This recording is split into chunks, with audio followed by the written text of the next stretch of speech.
Hello? Hi, is this Pastor Rhodes? This is he. Thanks. I'm sorry for the technical difficulty. How are you today? I am fine. How are you, sir? I am great. If you would, introduce yourself to our audience, and we look forward to hearing your testimony and ways we can get involved. Okay.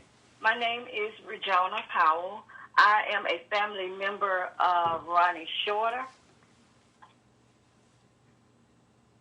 And we're calling concerning the death of our family member that occurred in 2017 by police officers of Greenville, Mississippi. Absolutely. Well, thank you for reaching out. I think I received the email from my administrative assistant maybe about Tuesday or Wednesday of last week, and was grateful to hear from y'all. And one of the things you noted was that as rightful anger, rage, quest for justice has occurred around the nation around the tragic deaths of Floyd and Taylor and others. You wanted to elevate and amplify this case that happened, as you know, back in 2017. Tell us a little bit about your family members, Ronnie Shorter's story. What was the issue that brought the police to him? How did he die? And what have you been doing as a family since 2017 to seek justice? We were told that the police officers went out to Ronnie's house because of a call that they received. And Ronnie went to the door. We were told that shots were fired. The information that we received, trying to do our own investigation, we found out that our family member was found in the streets, face down. Autopsy showing that he had 11 wounds, 11 bullet holes, wounds, entrance to his body from the front to the back.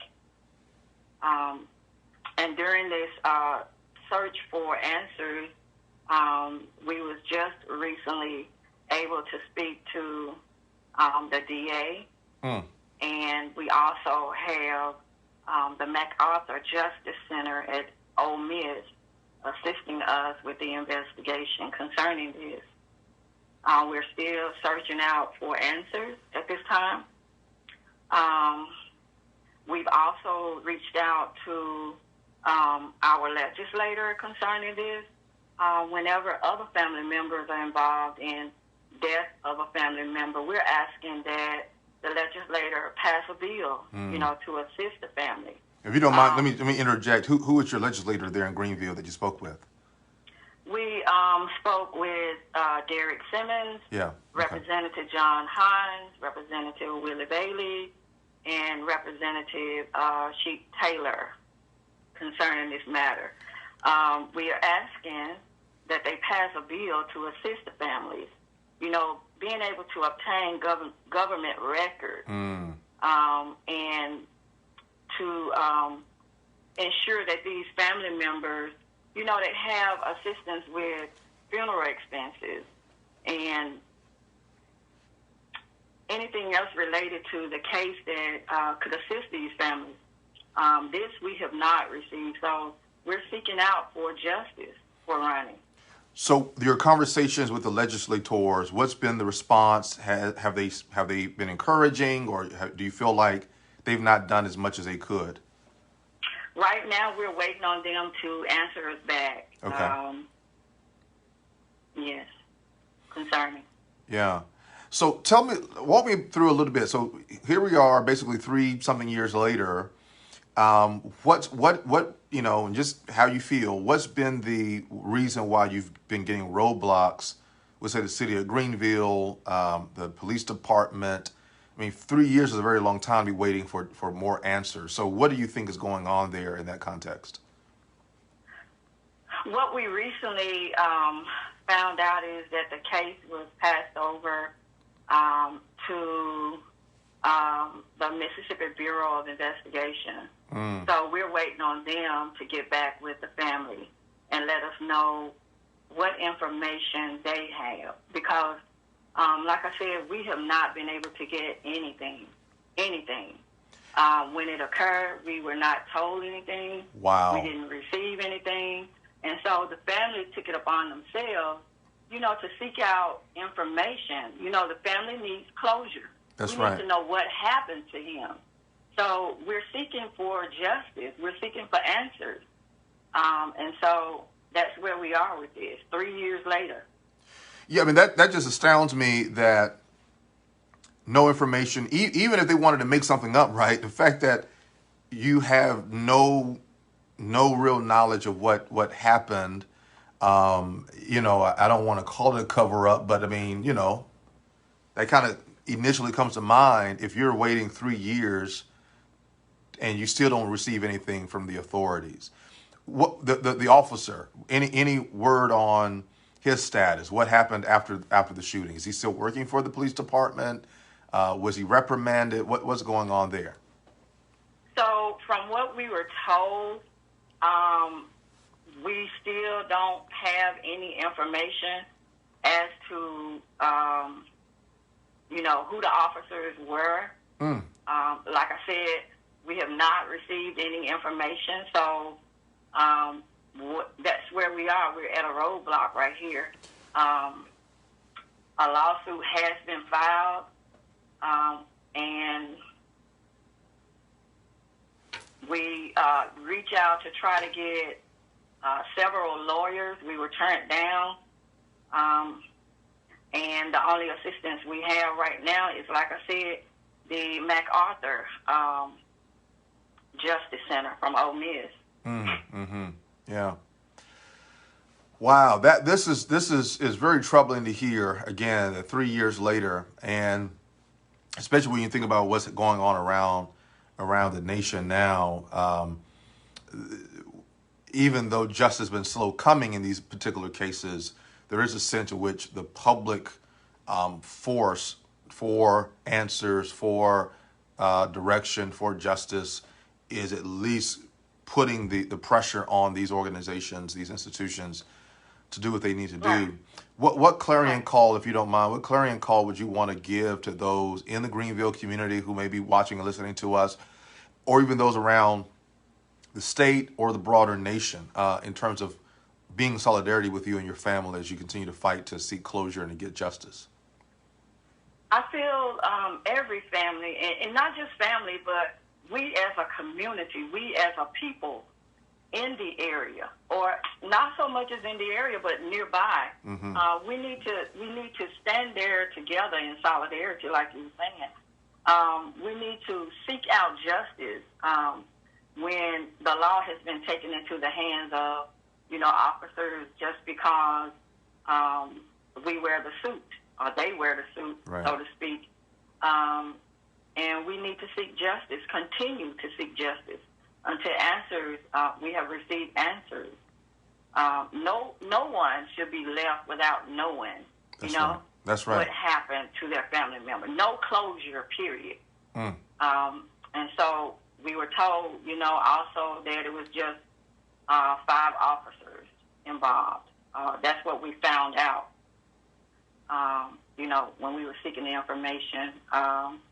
And we have filed a lawsuit concerning it, but like I said, we have yet to receive any information. Have you been in conversations with any other families? And I know you talked earlier about legislation, other families that have similar stories that need to be amplified as well. We have not. We just been so busy diligently working on this case. Our family being taken away from us. We have not yet spoken to anyone, but we are sure of other cases that have occurred in the county. But we have not spoken to those family members. Let me ask you one more question before I ask you to give information for people to connect with you to help continue to get the word out and to fight for justice. What's your sense of Greenville, the county, the Delta, broadly speaking, You talked about other cases, potentially other cases. Do you think that there is a broader reality or system whereby this kind of stuff happens in terms of the needless killing of alleged suspects, or maybe they're not suspects, but the cops go in and something happens? And is there like a broader culture of cover up, a broader culture of shooting and killing with impunity in your area? It would seem that it is, and because what we've noticed is because there is a lack of information given, or a lack of, it was nobody there, so to speak, with a camera involved or a video involved or whatever, to help give us this information. And so that's why we continue to seek for information and justice. And we're asking that, the community go and assist us with trying to get this information at www.justiceforronnieshorter.com. And as we know that 4 people were killed in the county the last 3 years. With similar stories of not having the closure from the government about it. Right. Wow. So let me ask you to give the website, and then if there's an email address or a phone number people can reach you at as well. The email is www.justiceforronnieshorter.com. Okay, and an email address or a phone number, or just have everyone visit the website. The other email or Gmail is justiceforronnieshorter@gmail.com. Awesome. One of our viewers shared as well that former Governor Ray Mabus wrote an article in the Mississippi Free Press about this story, and thankful for his amplifying it. I know that y'all were on one of our sister stations locally to talk about this case. Thankful that my old alma mater, the University of Mississippi, the MacArthur Center, is partnering in getting this out. So I'm so sorry it's taken y'all so long to be able to get a fair hearing in the state of Mississippi and in the nation, but prayerfully, with all of the energy around police brutality and ending it, prayerfully, finally, we'll be able to get justice for Ronnie Shorter. Yes. Well, thank you so much, and I will definitely reach back out to y'all. I'm very interested in the legislation piece. I work with a group called Clergy for Prison Reform, and we help do legislative advocacy on behalf of criminal justice and prison reform issues. And so I would love to have a conversation about ways that you've engaged some of those names that you just named. I know some of them, and so I'll email your family sometime today or tomorrow, so to speak to you about how we can try to advance that legislation. Okay, thank you so much, Pastor Rhodes. Thank you so much. Thank you, and God bless you. Yes, sir. Thank you. Yeah. All right. Thank you so very much. What a great conversation that was with Ms. Rajona, who's a family member of Ronnie Shorter, who, as she noted, was killed by a police officer in 2017. And one of the things she noted was that there was no body cam, there was nobody with a cell phone video. This basically happened metaphorically in the darkness of night. And, it just demonstrates that sometimes cases like this are out of sight, out of mind. But we do want to be clear that cases like this, I believe the young man is named Mario Davis as well here in Jackson. There's concern from his family about his needless death. So as much as we need to talk about cases going on around the nation, be a part of that, understand that things are happening in Mississippi. And I remember recently having a conversation with some elected officials who said, well, Mississippi, we're not on the powder keg that some of these other places are. And I said, well, some of that's because our folks have generally been committed to a certain kind of nice nastiness. We talk about stuff, but don't talk to each other necessarily.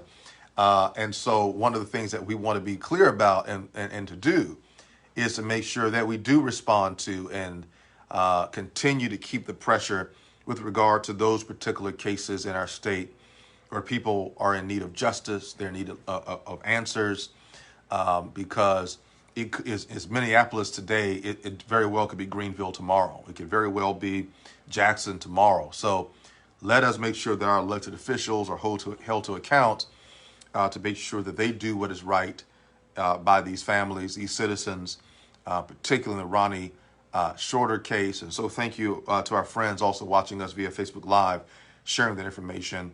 Ray Mavis's article in the Mississippi Free Press, and then Pauline Rogers sharing again the website, justiceforronnieshorter.com and justiceforronnieshorter@gmail.com.